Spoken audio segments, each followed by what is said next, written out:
Muy buenas gente, ¿qué tal? ¿Cómo estáis? Aquí estamos en otro vídeo más. Y esta vez vamos a hablar de los mejores trucos para aprender japonés. Y es que como algunos ya sabréis, pues me dedico a enseñar japonés desde hace unos 3-4 años más o menos. Y a lo largo de este tiempo, pues me ha servido esa enseñanza para poder estudiar yo mismo, pues utilizar esa misma metodología a la hora de explicar y a la hora de estudiar, pues lo hago como si fuera para mí mismo. Y resulta que a la gente le funciona, así que será que soy buen profe. Sería gracioso que la mayoría de los suscriptores que tengo no estuvieran estudiando japonés. Así que os voy a dar unos pequeños tips para los que no me tengáis como profe, y para los que estéis estudiando de forma autodidacta, y para los que estéis estudiando de cualquier otra manera, con cualquier otro profe. Y que la mayoría de personas que vean este vídeo no estén estudiando japonés ni quieran estudiar japonés.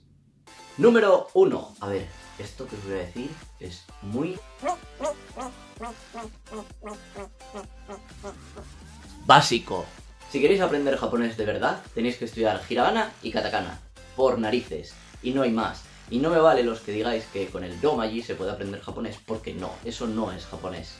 Eso es como aprender inglés y aprender, por ejemplo, la palabra hello y la escribís así, hello.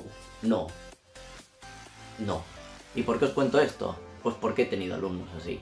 Para mi desgracia, he tenido alumnos así. No querían aprender hiragana, katakana, querían simplemente escribir en romaji y no.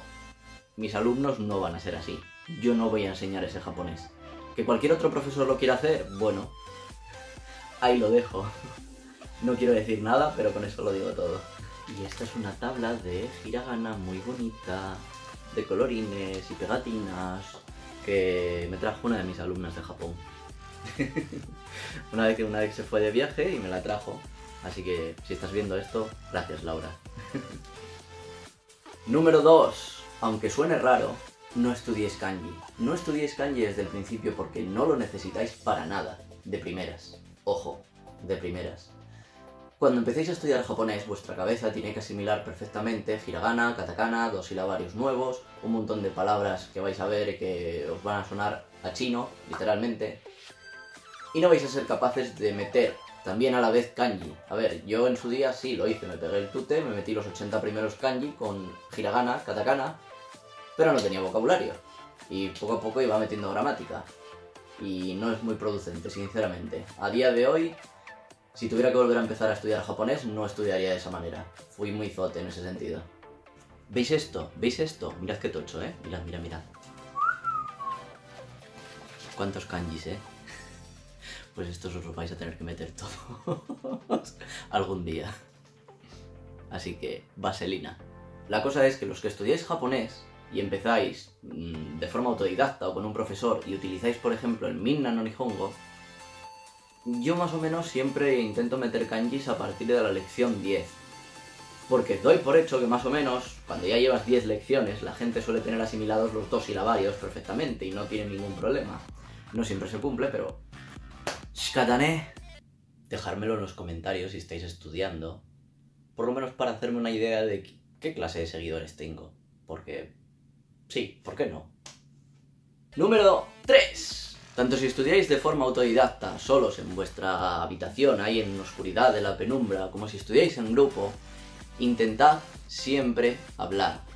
Todo lo que podáis hablar, todo, con quien sea, con nativos, con no nativos, con gente que os mire mal y no os entienda, pero intentad practicar siempre la gramática que estáis estudiando. Si estáis estudiando, kore wa nan desu ka, kore wa hon desu, kore wa zashi desu, intentad siempre utilizarlo, aunque sea en vuestra mente, aunque no sea en voz alta porque os da vergüenza, pero lo óptimo sería utilizarlo en voz alta, ¿vale? Porque, bueno, digamos que se queda mejor lo que te escuchas a ti mismo que lo que piensas. Por eso estudiar a veces en voz alta o copiando viene mucho mejor. Y referido a esto de hablar, otra cosa que os sugiero es que os pongáis stickers por casa, por ejemplo. Cuando tocaba estudiar las partes de la casa, yo empapelé toda mi casa con stickers y iba poniendo, pues, cocina, daidokoro, las ollas, pues nave, yo qué sé, el cenicero, haizara y cosas así. Entonces, subconscientemente yo me levantaba por la mañana, yo hacía mis cosas y iba viendo las etiquetitas que yo había dejado. Me iba al salón y veía pues living room, por ejemplo, denwa, terebi, kagyu, yo qué sé, cosas. En plan, pues el teléfono, los muebles, la televisión. Palabras que subconscientemente estás metiéndote en la cabeza sin necesidad de estudiar. 4. La número 4 es también parecida a la número 3. Era intentad hablar todo lo que podáis, ¿verdad? Pues la 4 es intentad escribir todo lo que podáis.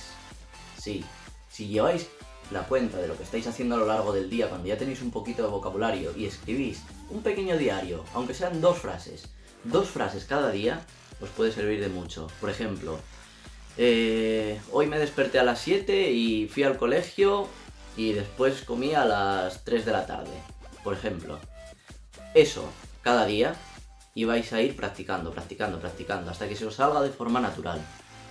Intentad, por supuesto, variar las actividades, inventároslas, aunque sea para practicar, y de eso os saldrá también muchísima mejor letra, os saldrá muchísima más fluidez en lectura y mucha más fluidez en pensamiento.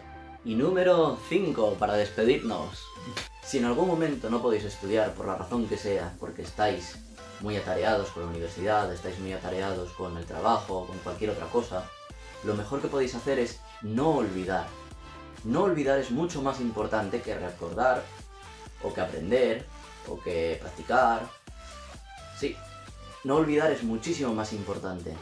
Es decir, cada día dedicadle aunque sea 10 minutos de vuestra vida, 10 minutos solo, a coger y escribir las tablas. Si escribís hiragana, katakana, las 2 tablas, sobre todo al principio, se os va a hacer muchísimo mejor, porque si lo olvidáis, os va a costar otra vez todo el tiempo que habéis invertido en aprenderlo, vais a tener que volver a emplearlo.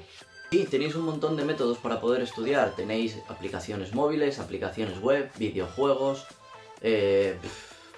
chats, aplicaciones para conocer gente, pues hay un montón de formas. ¿Y eso es muy importante también?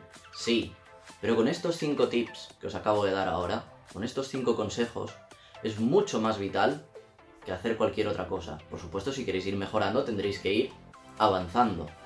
Pero es muchísimo más importante no perder lo que tenéis y llevar un orden estructurado, practicar de forma adecuada, que meteros un montón de información de golpe y que no sepáis nada después. De verdad, probadlo. Seguro que notáis un cambio. Nada más que deciros, hasta aquí el vídeo de hoy y espero que os haya gustado. Ya sabéis, compartidlo por vuestras redes y compartidlo especialmente con los estudiantes de japonés, porque son consejos que os vendrán muy bien a todos. Recordad que podéis uniros a las redes sociales que están aquí abajo, uniros al grupo de Telegram, al grupo de WhatsApp y al grupo de Discord, para estar un poquito más en contacto conmigo y con todos los suscriptores que forman parte de esta pequeña comunidad. Así que nada, nos vemos en el próximo vídeo. Bye.